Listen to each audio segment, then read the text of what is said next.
Nous sommes avec Anne-Clotilde Ziegler, auteure notamment de Pervers narcissique, Bas les masques aux éditions Solar. C'est pour ça qu'aujourd'hui on essaye de faire la différence entre la manipulation normale et la perversion.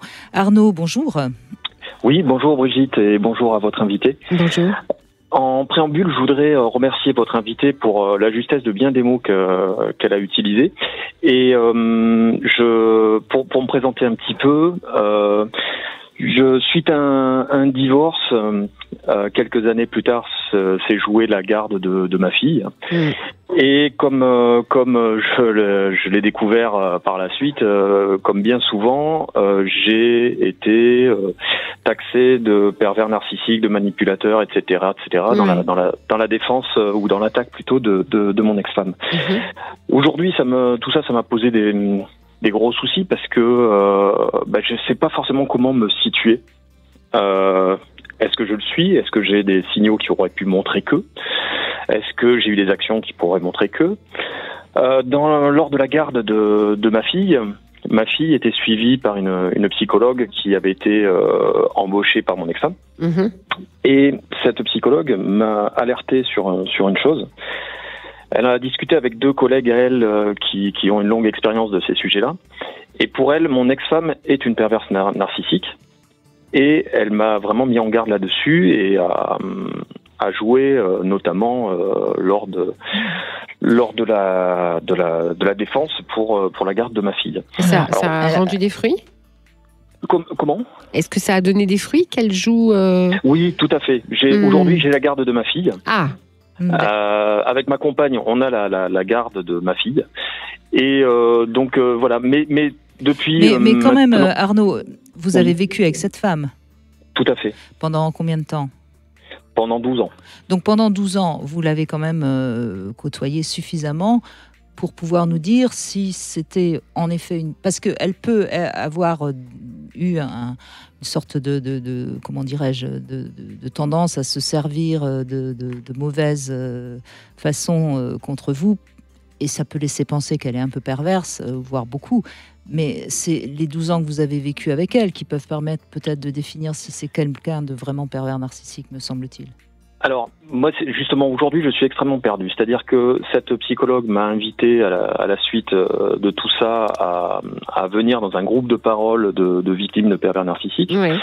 J'ai eu un petit peu de mal, d'ailleurs, à ce moment-là, parce que je trouve qu'aujourd'hui, on utilise ce mot à tort et à travers. Ah, ça, je suis bien d'accord. Ça, c'est vrai. On en entend parler constamment. Oui. C'est assez difficile, en plus, dans la position d'un homme. C'est-à-dire qu'aujourd'hui, alors il y a eu un reportage il y a peu de temps sur France 2 ou France 3, je crois, et les seuls exemples étaient des exemples d'hommes pervers narcissiques. Ce que je dis souvent un peu par ironie, c'est que si aujourd'hui on se permettait d'utiliser ce qui s'est fait à une époque, le terme d'hystérie, en expliquant que c'est une maladie féminine, on aurait les foudres justifiées de la jante féminine. De la jante féminine, oui. J'aime bien votre comparaison, parce que c'est vrai qu'il y a des hommes hystériques et il y a des femmes pervers narcissiques. Oh oui. Et c'est ce qui me pose aujourd'hui un grand souci, c'est qu'aujourd'hui, quand on parle de perversion narcissique, on pointe très facilement l'homme du doigt. Je pense aujourd'hui que ce qui est évident, c'est qu'on a eu une relation toxique avec mon ex-femme. Ça, je pense que voilà. Je suis quelqu'un avec un assez fort caractère, mon ex-femme aussi. Qu'il y ait eu des oppositions, qu'il y ait eu toutes ces choses-là, c'est une évidence. Mais est-ce que vous en êtes sorti 12 ans après complètement détruit? Je vis très mal beaucoup de choses, oui. Je vis aujourd'hui très mal beaucoup de choses. Est-ce que vous avez l'impression qu'elle vous a humilié, qu'elle vous a dénigré, qu'elle vous a fait perdre votre estime de vous-même pendant 12 ans, pendant ces 12 ans? Peut-être pas pendant 12 ans, mais un bon moment, oui. D'accord. Donc disons que la découverte 6 ans après divorce aujourd'hui, je continue à découvrir tout un tas de choses par des propos de tiers, etc., etc. Et effectivement, voilà, je sais pas trop bien me positionner par rapport à ça. Et puis je vois aussi et surtout par rapport à ma fille aujourd'hui tout un tas de démarches comme ça. Oui. Je vois tout un tas de choses. Par exemple, quand ma fille revient de son week-end chez sa maman et que elle me dit que sa mère lui dit que c'est une manipulatrice, je me dis que l'histoire se répète un petit peu. L'histoire se répète un petit peu. Il est un peu facile d'aller un peu toujours pointer les autres du doigt. À un moment, il faut aussi s'analyser ou se faire analyser et puis essayer de voir un petit peu quels sont les problèmes. Je vais me permettre, alors évidemment, je vous connais peu, ça doit faire exactement 7 minutes 32 que je vous écoute, mais tout de même, nous avons quelques indices à propos de vos questions sur votre propre perversion narcissique. Premier indice, les pervers narcissiques qui se reconnaissent dans les propos des psys qui en parlent, et je fais partie des psys en question, me contactent pour me dire, non pas pour me demander, mais pour me dire, je suis sûre que je suis pervers, d'ailleurs je me suis bien reconnue dans vos propos, bravo, vous avez raison madame, c'est bien ça. C'est pas ce que vous dites là. Ensuite, votre démarche est de vous poser de façon honnête la question à la radio, en prenant le risque de parler et à Brigitte Lahaie et à une psy. Donc, le fait même que vous fassiez cette démarche, qui est une démarche d'une fondamentale honnêteté et transparence, c'est juste aux antipodes de ce que ferait un pervers. Donc, rien que ça me paraît être rassurant sur votre nature perverse. Par ailleurs, la perversion narcissique contient un élément qu'on appelle le gaslighting, qui est un anglicisme issu du titre du film Gaslight, qui est que le pervers narcissique arrive tôt ou tard, à peu près systématiquement, à faire que sa proie doute de sa propre santé mentale. Et c'est au fond ce que vous êtes en train de nous dire. Hein. Je doute, je me demande si je ne suis pas un peu dingue. Bien souvent, c'est pas la dinguerie, le plus gros potentiel de dinguerie n'est pas chez celui qui se pose la question. Donc, je crois que tout ça, ça peut vous rassurer, Arnaud. Hein, et c'est exactement... j'aurais pas dit les mêmes choses, évidemment, puisque je n'ai pas travaillé tellement sur les pervers narcissiques. Mais enfin bon, j'aurais dit à peu près les mêmes choses qu'Anne-Clotilde. Votre questionnement prouve déjà, entre guillemets, votre innocence. Hein. Donc, soyez rassurés. En revanche, oui, il est certain que votre ex, elle a des traits de perversité et et visiblement, vous avez eu la chance d'avoir quelqu'un à vos côtés qui a su repérer et qui vous a... c'est vraiment une chose. Et là, vous avez eu de la chance parce que c'est malheureusement... Surtout ma fille. Je pense surtout ma fille. Oui, mais vous aussi, parce que grâce à ça, vous avez eu la garde de votre fille. Et votre fille, bien sûr. Parce que du coup, elle a quand même un père qui est sain d'esprit et qui remet les choses dans le bon sens.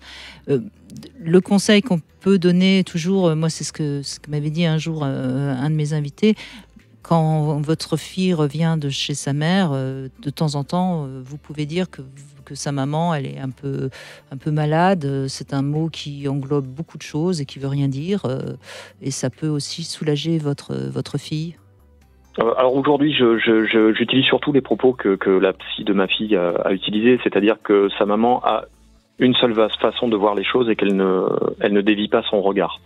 Voilà, je pense qu'aujourd'hui, c'est ce qui permet à ma fille de comprendre certaines actions de sa maman, sans pour autant attaquer sa mère dans les propos, parce que c'est malheureusement, on dit toujours aussi qu'il faut parler aux enfants qui peuvent entendre les choses, etc.